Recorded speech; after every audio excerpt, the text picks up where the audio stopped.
Hello everyone! Again, welcome na naman dito sa aking YouTube channel. Again, this is Yana. In today's vlog, syempre, utang sariya pa rin tayo mga beshi ko ha. At sana huwag kayong magsawa ha. Especially sa mga laging naghahanap ng pwedeng mautangan online. Sana mapanood nyo yung mga video natin, di ba? Para magkaroon kayo ng idea bago nyo subukan.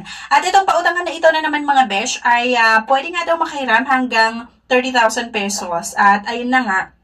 Meron nga daw ulit payment terms na 90 to 180 days at napakabilis nga daw ulit yung pag-process nila ng ating loan application. So sa video na ito, bubusisihin natin kung maganda nga ba talaga itong loan app na ito, kung okay ba siya na i-recommend ko sa inyo. So malalaman nyo dito kung magkano nga ba talaga yung pwedeng mahiram kapag first time nga natin na umutang at syempre ano ba yung payment terms na ino-offer nila kapag first time nga natin na manghiram at syempre yung interest and processing fees niya. Pero bagong lahat, panoorin niyo muna ito. Congratulations nga pala sa winner natin this week. Kaya kung bago ka pa lang dito sa aking YouTube channel, abay mag-subscribe ka na po para makasali ka sa ating weekly pa-cellphone giveaways. Dahil nga po tuloy-tuloy ang pamimigay natin ng cellphone. Bilang pasasalamat ko na rin sa mga followers natin sa aking Facebook page, sa mga subscribers dito sa aking YouTube channel, at syempre sa mga nagpa-follow sa akin sa aking TikTok account. So let's get back to the topic mga beshies. Balang pag-usapan nga natin na itong si Pinoy Peso na under ulit ng inclusive credit lending.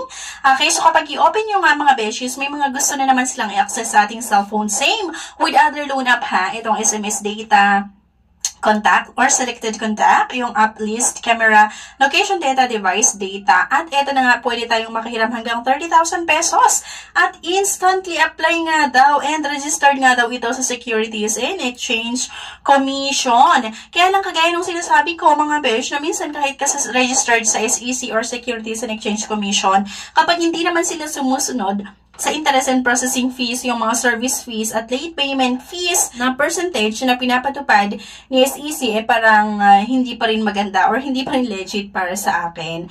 So kapag umutang nga tayo dito ay kailangan yung sagutan nga itong identity information na kung saan mag-upload na naman tayo ng isang valid government ID at syempre ano ba yung birth date natin and then yung gender. Kapag nag-next nga kayo, ito daw yung ID na tinatanggap nila, yung TIN ID, driver's license, UMID, GSIS, Voters ID at yung SSS ID.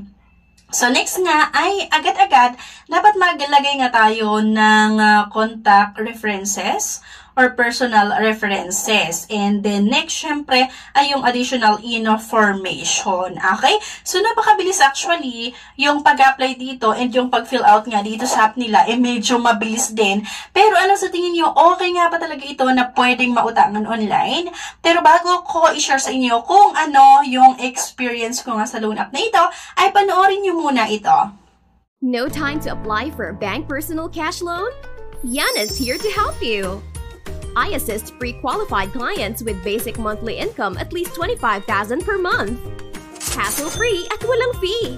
Lahat ng process sa bank gagawin. 2 to 5 banking days lang approval. Loan up to 2 million.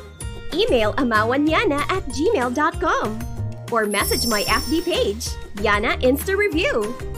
Note, qualifications may vary subject to the bank's terms and policies. Let's get back to the topic again mga beshi ko ha. Ang dami kong patalastas, pero para sa inyo din yan. Okay? And so yun na nga mga beshi, sabang inaantay ko yung pag-process ng loan app na ito, ng aking loan application nga, ay pumunta ako sa Google Play Store. Chinik ko yung iba't ibang mga reviews and marami yung nagbigay ng 5 star sa loan app na ito. Pero totoo kaya? Kaya lang kapag i-check mo yung mga pangalan, parang hindi totoong pangalan ng Pinoy. Diba? Pero syempre, nasa sa inyo pa rin. Sa judgment ko lang to ha. Kasi halos yung nagbigay ng matataas na star, ewan ko kung totoong pangalan ba yung mga ito or gawa-gawa lang. Ayun na nga, balik ulit tayo sa loan app nila. And then, chinek ko, ay, ayan, pwede nga daw akong makautang dito. Kaya lang hindi ko nga tinuloy dahil napakataas yung processing fees. So, for example, kapag naprubahan ka ng 3,500, yung matatanggap mo lang ay nasa 2,000. So, di ba napakataas yung interest and processing fees? Kasi akalain mo, 3,500 yung aprubahan din. Ang matatanggap mo lang ay halos nasa 2,000 pesos lang. Kaya hindi ko siya nire-recommend sa inyo dahil nga mataas talaga yung interest and processing fees niya at payable lang siya sa loob ng 7 days or 1 week. Okay? Kaya isang loan app na naman, hindi ko may recommend sa inyo. Sabi ko nga, hindi ko na tinuloy yung pag-apply dito due to high of interest and syempre, yung napakataas din yung service fees niya at short term lang talaga kasi 7 days. Pero syempre, kagaya nung sinabi ko sa ibang mga vlogs ko na nasa sa inyo pa rin. Kung gusto nyong umutang sa ganitong pautangan online or dito nga kay Pinoy Peso. Di ba? Ang ganda lang nung pangalan na Pinoy Peso na para talaga sa mga Pinoy. Kaya lang, sa pangalan lang talaga maganda. Pero yung app, hindi ko siya nagustuhan. Pero ayun na nga, nasa inyo pa rin kung gusto nyong subukan. Ano sa tingin nyo? Okay ba itong si Pinoy Peso or hindi?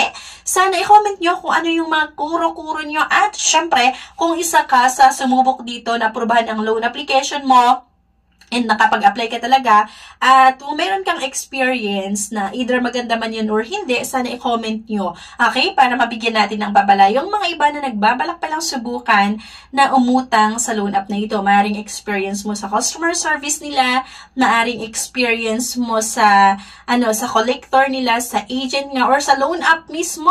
Maaring iba yung naaprubahan sa'yo na loan amount, magkano yung naaprubahan, yung mga loan terms, yung pera na natanggap mo nung ginaw mo or tinuloy mo yung pag-apply mo dito or nung kinuha mo yung approve amount. Okay? Para nga mabigyan natin ng babala yung mga iba. So, ayan lang. Kaya may nakuha kayo na ideas sa video na ito. Please don't forget to click the subscribe button. Sana like nyo na naman yung video na ito at huwag nyo kalimutan na i-share sa mga kakilala nyo. And syempre, thank you for watching ulit mga beshies and see you on my next video. Bye-bye!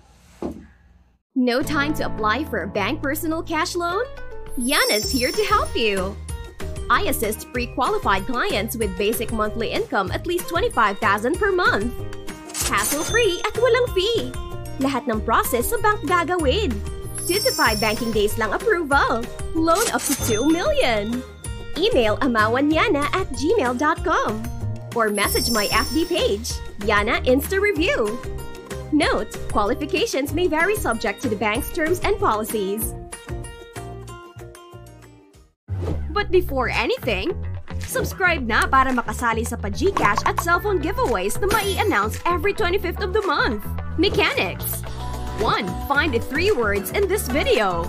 2. I-comment ang 3 words in order. 3. Like this video, subscribe, comment, and share. If declined sa bank and other loan apps, pwede niyong subukan yung ibang options. See the links sa description at sa comment section below. Click the link and apply.